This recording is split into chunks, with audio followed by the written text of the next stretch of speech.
All right, I'm going to show you how you can set up any app to launch automatically every time you turn on your Windows computer.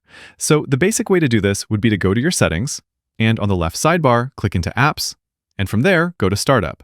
Here I have a list of apps, and if I wanted one of these to launch automatically, I'd just toggle it on or off. One thing you'll notice though is that this list doesn't actually have every app on your computer. So how do we set up something to launch automatically if it's not listed here? For that, we're going to leave Settings, and instead hold down the Windows key and hit R on your keyboard. Then type in shell:startup, hit enter, and a File Explorer window will open. And it'll most likely be completely empty like this one here. This is where we'll be adding the apps that we want to launch automatically at startup. So the next step is to find the app you want to launch automatically. I could go to the Start menu, find the app there. Let's say I want something like VLC to open automatically. I drag VLC into this folder here. It creates a shortcut, and that's all we need. So anything you drop here will automatically open when you start your computer.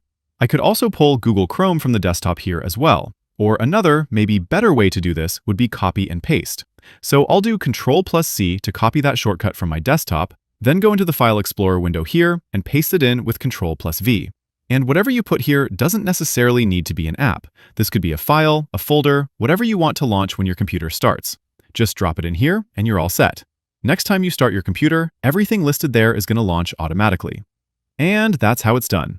Click that like button if this helped, share this video with a friend who needs to set this up, and subscribe for more easy guides like this one. Thanks all. Until next time.